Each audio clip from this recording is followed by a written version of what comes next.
Il y a 80 ans, des soldats venus d'Afrique pour défendre notre liberté étaient exécutés par les Allemands en raison de leur couleur de peau. Ces soldats sont enterrés dans un tata sénégalais, à Chasselet, tout près de Lyon, où chaque année, un hommage leur est rendu. Les hommes qui y reposent méritent que l'on se souvienne à jamais de leur nom.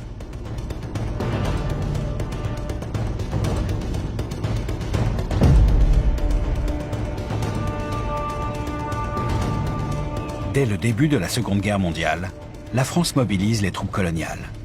En juin 1940, ce sont ainsi près de 65 000 tirailleurs sénégalais qui sont engagés dans les combats en métropole.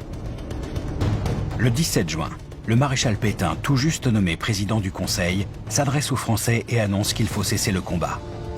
Pourtant, à quelques kilomètres au nord de Lyon, les hommes du 25e régiment de tirailleurs sénégalais continuent à se battre sous les ordres de leur chef pour retarder l'ennemi et couvrir les arrières de l'armée des Alpes. Le 25 juin, à Chasselet, cernés de toutes parts, les tirailleurs s'engagent dans un dernier combat. Mais bientôt, à court de munitions, ils sont finalement capturés.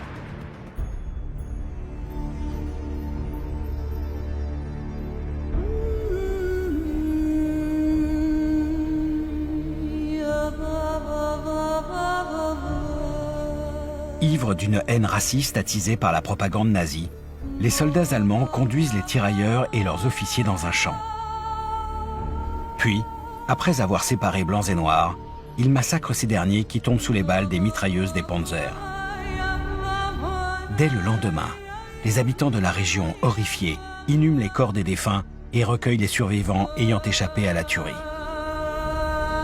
Jamais ils n'oublieront le martyre des soldats africains. Et 2 ans plus tard, c'est avec des fonds privés qu'un tata sénégalais, une enceinte de terre sacrée en langue wolof, est érigé pour offrir une sépulture digne à ces hommes venus si loin de chez eux mourir pour la France.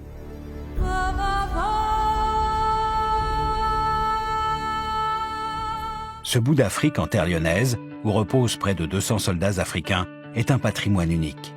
Gardien du souvenir du sacrifice de ces hommes, il contribue à transmettre aux jeunes générations notre histoire croisée et notre mémoire commune.